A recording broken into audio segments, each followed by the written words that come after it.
Hello and welcome to the Anyone Can Play Guitar podcast, which gives you, the listener, a series of hints and pointers on your journey as a musical artist. providing you with interviews from those in the music industry, along with our own experiences. Ben and James shine some light on the many pitfalls and opportunities that being a musician has to offer. Last week, Ben was in the amazing radio studios finishing a double header with Frankie Francis of Frankie and the Heartstrings, where he covered publishing deals, opening a shop, and radio. This week, I'm on Shed 7's tour bus speaking to Rick Witter about instant pleasures, comebacks, record deals, and social media. Welcome to episode 30 with me, James, and him, Ben. Now, I'll try not to laugh here, James, because we've got our new pod cave set up. Oh, the pod cave's had an upgrade. And it looks phenomenal. But what you have to do now to press record is blowing my mind. I don't understand why it works that you click the drop down, You don't need to understand. and then change it again and it works. It is blowing my mind. It's fine. Okay, that's fine. So I remember booking Rick I was on a train down to a meeting or something in Birmingham, and I was like, well, just looking around, who's coming to Newcastle, who's playing a gig. Shed 7, Shed Sember. I was like, let's have some of this. Here we go, Rick Witter, brilliant. So, And then unfortunately for you... yes, so we were meant to meet at a certain time, and then, as people do, they have plans with family members and food, because you have to eat on tour. And I didn't have a prior engagement. My missus had a prior engagement, which meant I had to go home and Look after children. Look after child at the time. Child at the time, of course. God. Yeah. It's going back a little while. Yeah, exactly. Which is fine. It's going to happen. But thankfully, you were on point. I was. And on the bus. I was going to say, where did you do this conversation? On their tour bus, which Nice. was... Yeah, it was a pretty good bus. Was it bus different to the vans we used to rent from Enterprise? It was very different to what we used to rent. And as buses go, I mean, it was different to the 44. A Riva special, that's for sure. I bet it was. Was the heating properly as well? Oh, well, it had a comfy chair, it had a sofa, it had tea. Tell you what, it was a dream. A dream. Excellent. Or just a reasonable bus. Yeah, we have nothing to compare it with. No. So, what did you talk about in this conversation with a Britpop indie legend? Well, one of the things that we spoke about was that whole, well, I know your love of the word scene. Oh, yeah. Rick, like many people, sort of gave the statement around, well, we're British and we played pop songs, so yeah, Britpop, but we were sort of not really, Yeah. I think most artists we've spoke to who were around at the time doing pop type music, if they weren't in Blur or Oasis, they sort of distanced themselves a bit from the whole thing. I think you're right, because Supergrass were quite punky, Pulp were quite arty. I think the label was something that most bands were like, what? We're just an indie rock and roll band who are, at the minute, popular. Yeah, and I think that seemed to be the general feel. But, so we talked about the new album, Instant Pleasures. We talked about comebacks, because although they'd been gigging for a while, this is the first release they've done for some time. We talked about record deals, and we talked a bit about social media. A little bit about DJing as well. Yes. Yeah. Here we go with Rick Witter of Shed 7. So, welcome to the podcast. Thank you. How are you doing? Good, thank you. Yeah, this is the third gig in a row of 3, so it'll be nice to do this one and then go home and have a little rest before Monday comes around and we're doing it all again. All right. It's a mammoth tour, you see. We're one of these bands that we do it every other year and just do a big old tour, Yeah. I just think, things have slightly changed in the past couple of years because we've written a new album, but for a long time we were just a nostalgia act, I guess. Doing gigs every other year, thinking about it in that respect, doing it, leaving it a year to stop people from not coming every year. Yeah. You know what I mean? Because there would be that case of point. If we did it every December, the people might start going, well, we'll go next year. We went last year, we'll go next year. So leaving it that year is quite a crafty move, really, because it means everyone comes. So yeah, good. Thanks. Yeah. No, so that's simply answer your question. Very well. Thank you. Good stuff. Well, yeah, I mean, you've mentioned obviously the album, and it looks like from the outside that Instant Pleasures has, I guess, almost been pretty much an instant hit. It's weird. It's a really odd scenario. It's almost like a debut album, really. It's been that long coming for a start anyway, but the fact that we've had time to process it, to do exactly what we wanted to do with it. I mean, we didn't have a set plan. We didn't have a motorway that we were looking down. We just kind of amassed a group of songs, and they were all just... Every one of them is as important as the next, you know. Yeah. I think what we've done is we've created what could potentially become a classic album, in the sense that every song on there is a winner. You know, for me, every song could be a single off that album, which is a really nice thing to say. How long in the making has it been, then? Probably about 3 years. There's maybe a couple of ideas that were being mooted around pre that, but just put to one side, really, but good enough to revisit. I mean, obviously it's been a question we've been asked over the years, but it was only maybe about 3 years ago when we decided to take it seriously. It was never really an option for us, because we all do a lot of different things outside of the band, you know, various different projects are on the go, and it was never really, there was never enough time to warrant sitting down and doing it properly. Yeah. And the thought of doing it half-arsed was just a ridiculous idea, you know. There'd be no point at all in desecrating all over our back catalogue just to write something new, you know. So we always knew if we were going to go down that route, it would have to be 100% commitment, which weirdly, about 3 years ago, we didn't even plan it, really. We were rehearsing to play a gig, I think, and just a riff came out of nowhere, and suddenly I'm on my hands and knees scribbling down these words that were just coming out, and the melodies coming to me. And within a space of a few weeks, we had 3 or 4 really strong ideas. And we're thinking, well, you know, what do we do here? What do we do? And we went down that route of how are we going to do this? You know, it's been such a long time. The whole music industry has changed. Did we want to sign a deal? Did we want to just write 4 new songs because we'd done it and they were good? So do we want to just put it out ourselves on iTunes for our fans who always pester us that we don't write anything new? You know, there was that option. But we just kept writing, and before we knew it, we had 15 or 16 songs. And oh, wow, we've got more than an album's worth here. And even still then, this going back a couple of years, we still didn't really know how to play it, really. We didn't know which route to go down. So, because we demoed them, you know, just made quick recordings of them, we started to kind of show them to a few people that we trusted, who we still know who are in the music industry, you know, just to gauge some type of reaction, and every one of them was saying, wow, this is too big, you can't just waste it, don't just frivol it away. So that's when we started to get into talks with the new management company, which then led on to using Youth, who produced it, because they've got connections with him, and that obviously made a big difference, the recording side of things, which led to BMG, which funnily enough were on BMG Records. I've never even met them. Well, that's interesting in itself, because a lot of people that we've spoken to, there's a big sort of decision, I guess, for a lot of bands of whether they'd want to self-release or whether they'd want to go down and using someone else.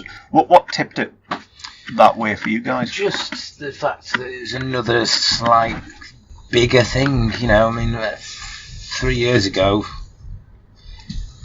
we weren't writing music, and we were just touring, playing our old songs, and then suddenly, within 3 years, you know, we'd written a great thing. It's got a very big name producer on the back of it. It was recorded in Spain. All of these things just make it look slightly bigger than it probably what it is, which is great. Then if it says BMG on it, it just makes it look even bigger again. You know, I mean, time will tell regarding what happens with the record label, because we signed for a 3-album deal. It's taken us 16 years to write this. It could take another 40 to do the next one. Well, there's another thing to get onto, I guess. So, you know, just say we went to BMG for 3 albums, haven't we? They might be. Yeah, I don't think they realise exactly our kind of rate of writing. Well, how important do you think it is to take your time? Well, I don't know. It's not really simple as that. It's the inclination to want to do it. It's the you know. none of this was planned, you know. It just happened, you know. And this is why it probably is quite a big deal, because it comes across. You can hear it when you're listening to it, that it sounds relaxed, and it sounds like we're having a great time doing it. It just sounds fun. It sounds rock and roll. And then this is it, you see, because now you promote this, and then it's like, right, we better start writing for a new album. And suddenly you're back to how it was, and it's like it's a job again, you know. And I think that's the fear. We don't want to go down that route. So, you know, we will tentatively start trying to do stuff, but I'm not massively precious about it. Yeah. You know what I mean? Well, I get that. So if the previous set of songs came about because, you know, you had that riff or something just organically came about, as opposed to you got forcing yourself and sitting down, right, we now have to write this is what happened in the 90s, you know. As much as I can't really remember much of it, it did become a job, and it was great. We had 15 top 40 singles, we were on top of the pops 10 times, we were going all over the world, and it sounds brilliant, but it's hard work, you know, and it's relentless. And then it's not fun all the time, and once you have done top of the pops once, it's almost like, well, we have to do it again, or else we're not going to be as popular as we were if we don't get it. You know what I mean? And it becomes work. It's like going to a bloody office, for instance. And because it's such a big whirlwind of activity, you need to write 4 more B-sides by next week, and then you need to go to Italy, and then you've got to go over here, and then you've got to do that, and then, by the way, don't forget there's a new album. You know, it was a bit kind of full on. You know, it was a job. Yeah. And it was only actually when we split up and reformed in 2007 that I actually, for the first ever time, actually could see what we'd done in the 90s that meant something to people. Because they're there 5, 6, 7 years later, after a break, singing every word from all of our 90s catalogue. Yeah. And it was only then, really, that made me think, oh, wow, we actually did all right, which is strange. And that's what we've been kind of trading off for the past 10 years, without new material. And, you know, we're here tonight. It's the same thing, you know, everyone will just be singing Disco Down and Going for Gold and John Standby and Chasing Rainbows and Bully Boy and Disco Down. And, you know, that era is important to people, though, isn't it?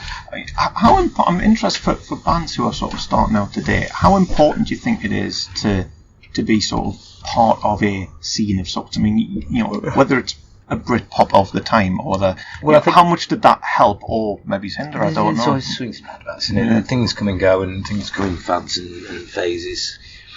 But I do think perhaps Britpop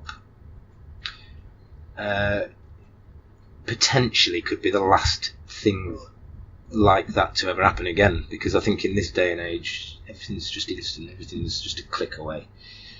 I mean it in the sense that I'd struggle these days to see on news at 10 a news story about who's going to get to number 1 out of these two bands. Do you know what I mean? I don't think that'll happen again. So in a way it was nice to be part of that. But then we would always be detached from it, to be honest. I mean, we're British and we play an element of pop music, so we're Britpop, fair enough, hands up. But we're our own separate identity, really, you know. It's just nice to see. I mean, to be honest with you, there's still loads of really good music out there, loads of good guitar bands out there, but you just have to search for it these days. I could spend hours browsing on YouTube and just end up totally from somewhere where I wasn't, you know, just totally over here all of a sudden, and watching some really cool Australian guitar psych band. Wow, why have I never heard of these?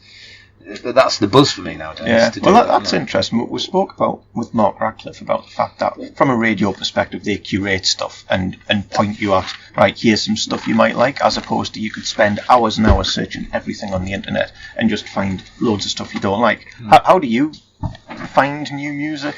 Well, I do a lot of that. I did have a radio show for quite a long time, and I did find it a real big buzz discovering something that I've never heard of myself, with then the aim to play it on my show and spread the word. You know, that was a great. I used to love that. So I did used to do an awful lot of YouTubing and whatnot.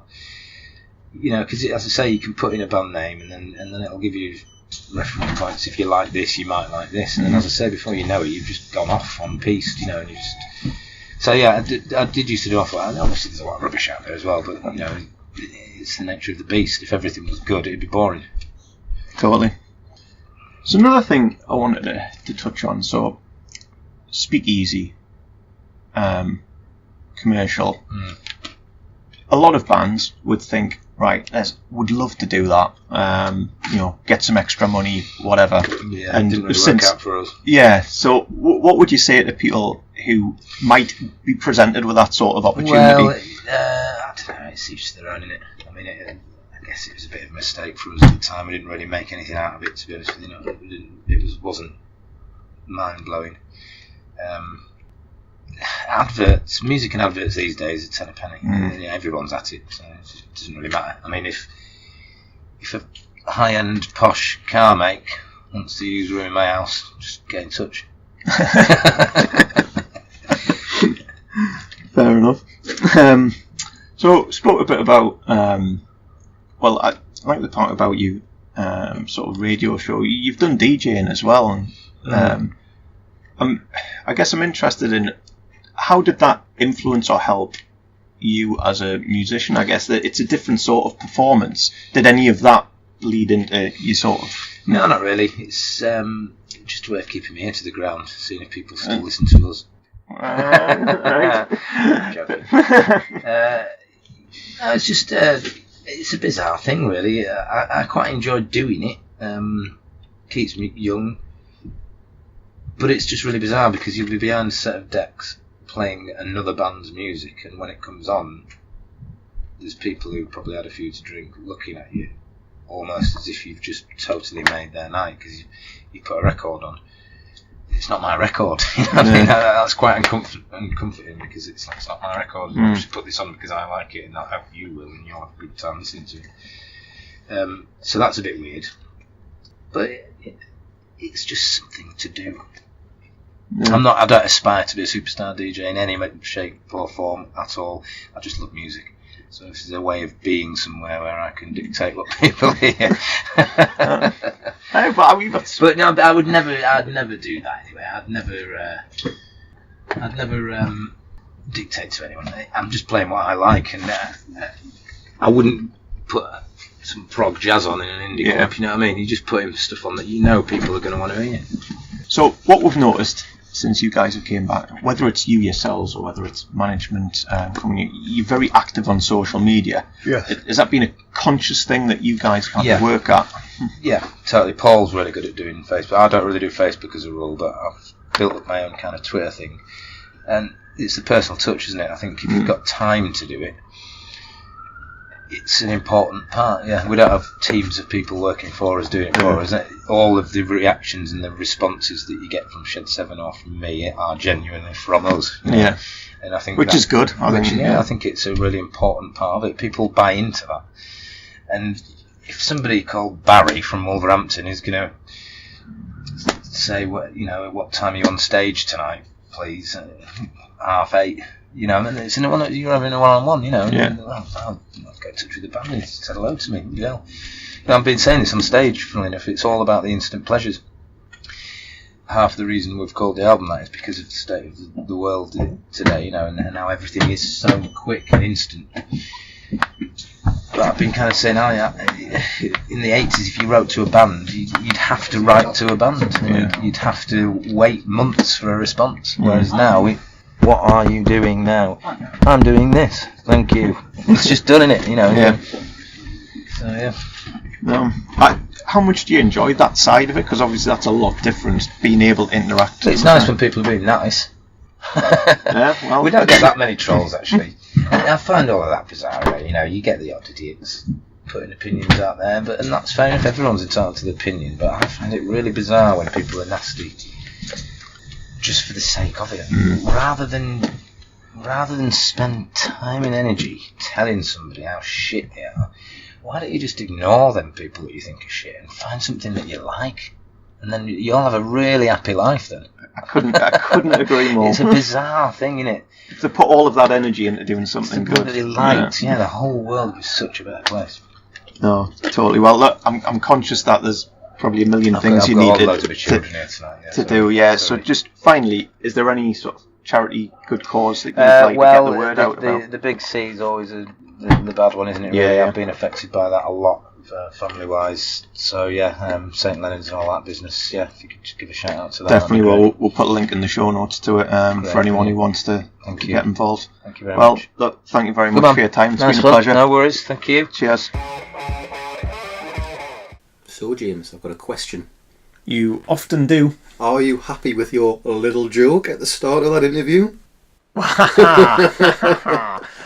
I heard it, I went, he's did a little laugh at the end of that as well. He is loving it.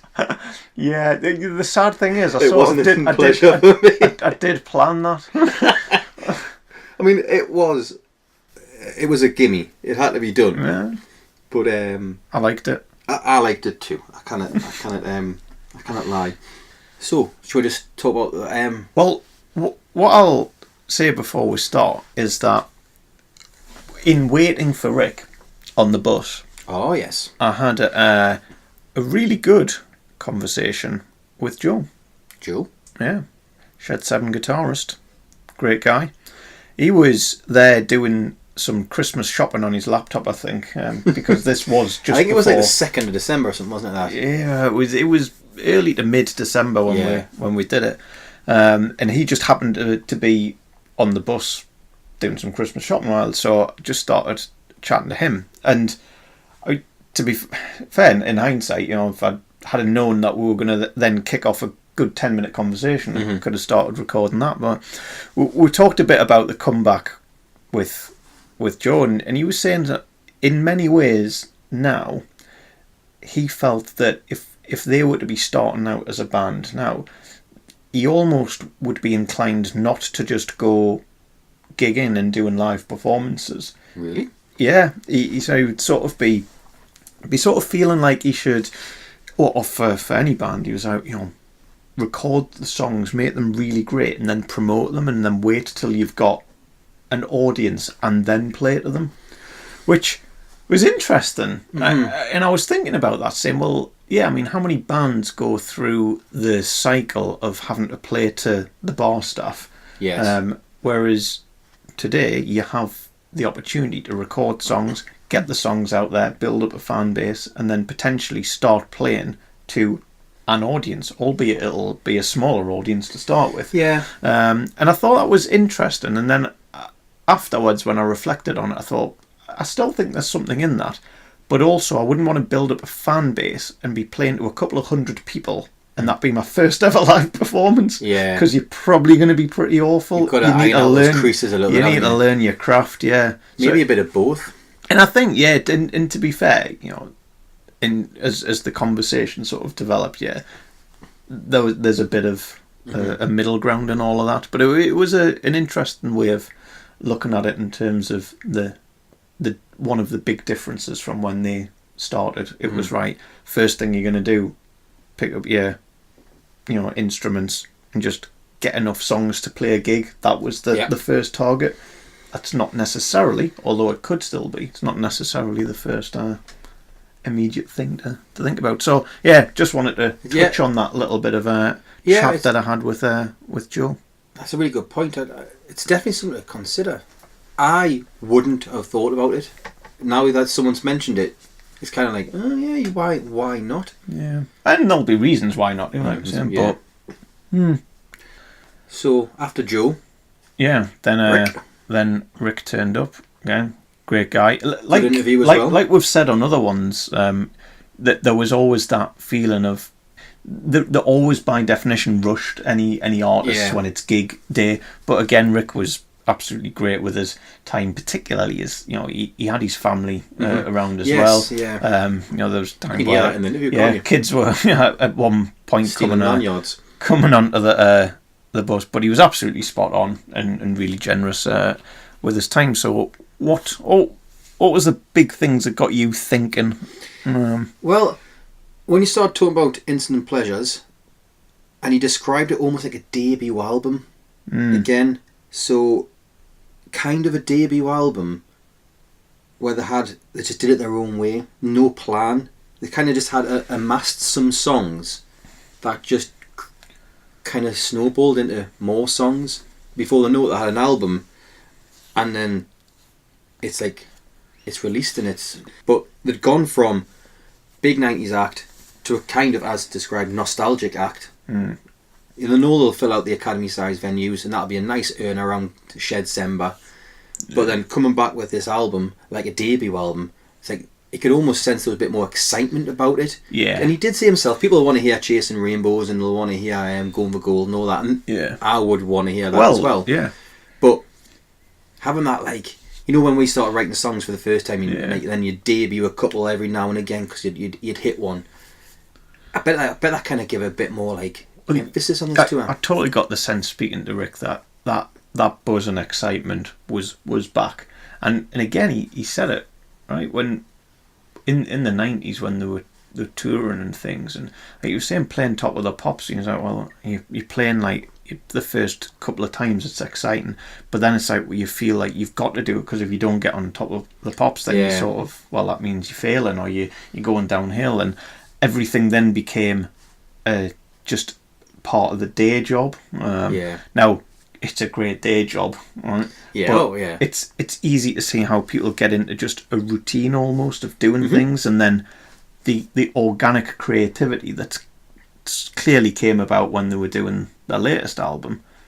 You wouldn't necessarily be in that, and that's clearly why or one of the reasons why they got to the point where bang, we're calling it a day, but they still love music, so they were still sort of getting back together, you know, every other year, as he was saying. But yeah, and fair play to them, they've now got to a place where they've put a really successful album. Yeah, and it sounds good as well. He's on about like having a record deal again and having producers and having deadlines. Well, that was interesting. Even a really established, successful band like Shed 7, they still went through the thought process of, well, do we want a label? Do we not? Yeah.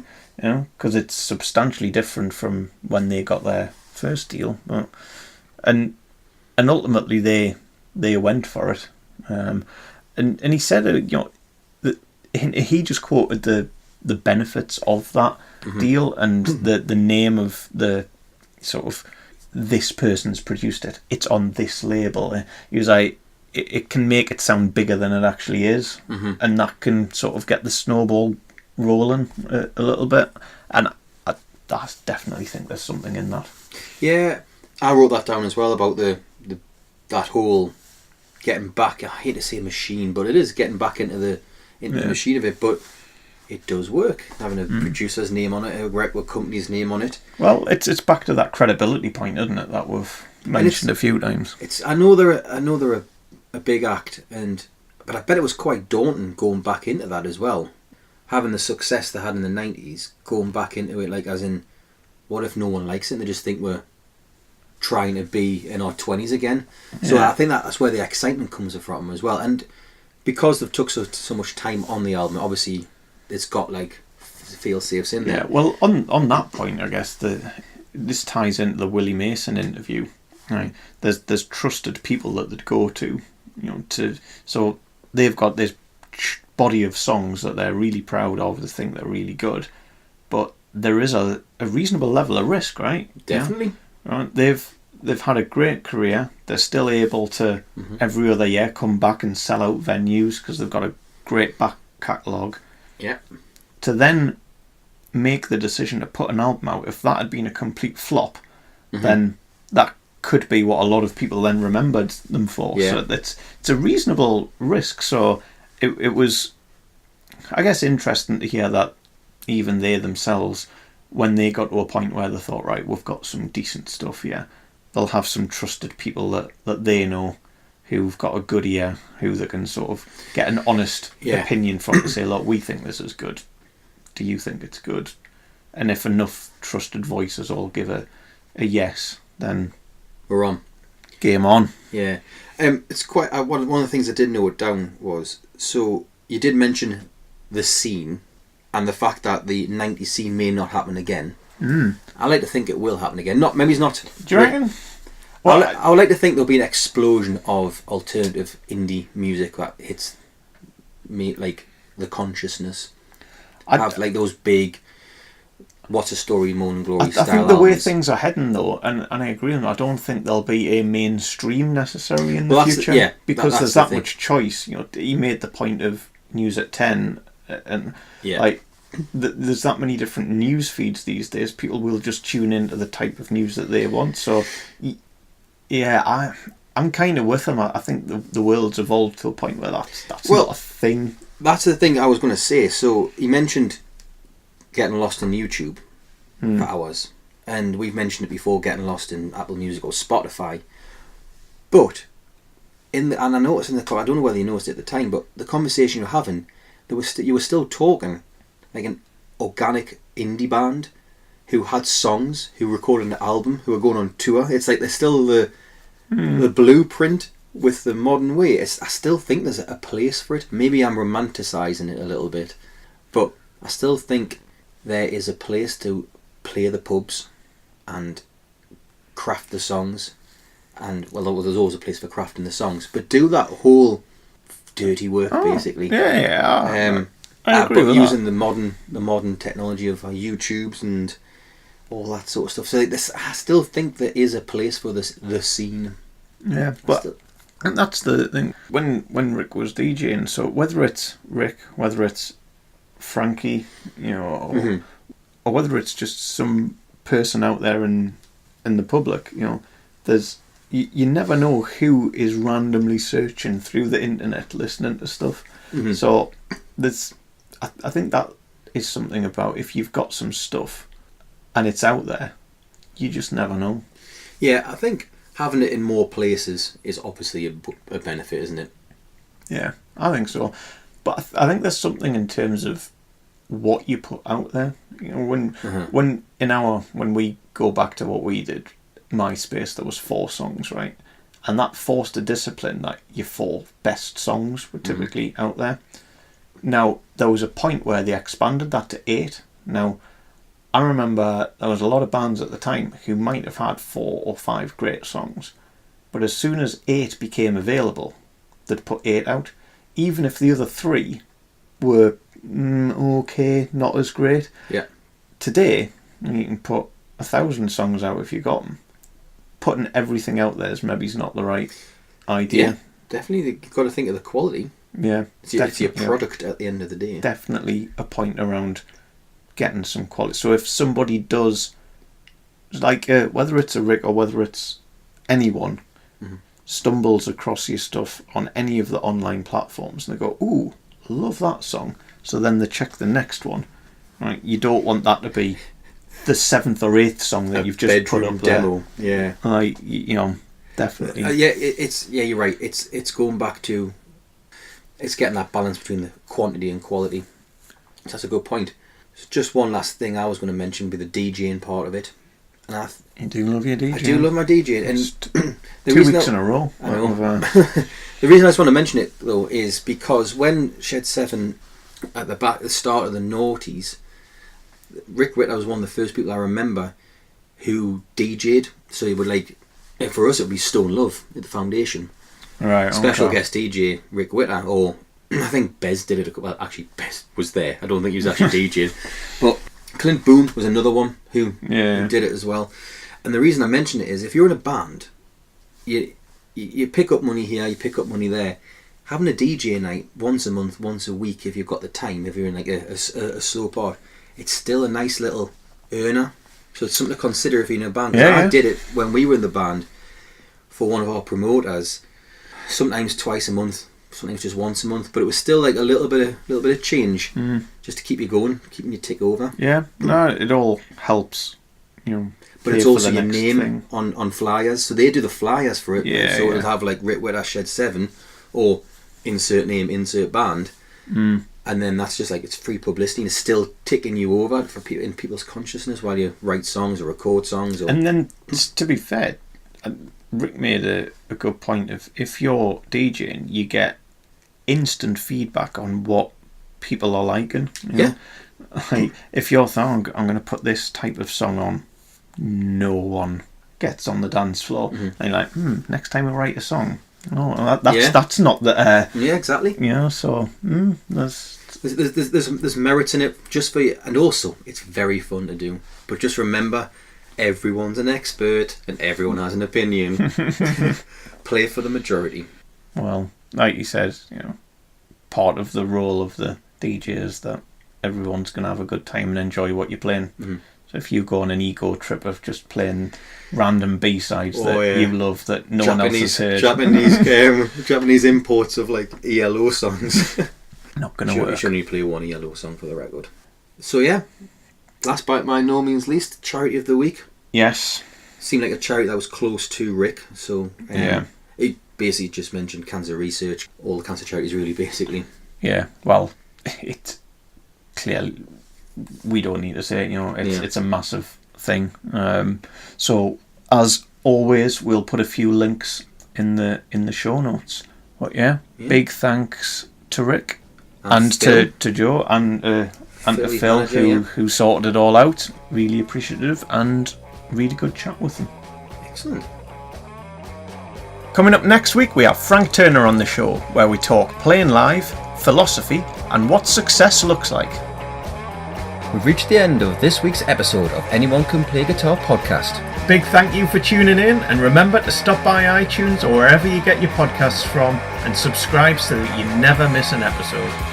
While you're there, it would be amazing if you could leave a rating and a review. All the show notes can be found at www.acpgmusic.com, and if you want to get in touch, email us your questions, any feedback and any suggestions to info@acpgmusic.com. That's it for now. Keep supporting upcoming artists, and we'll catch you next time.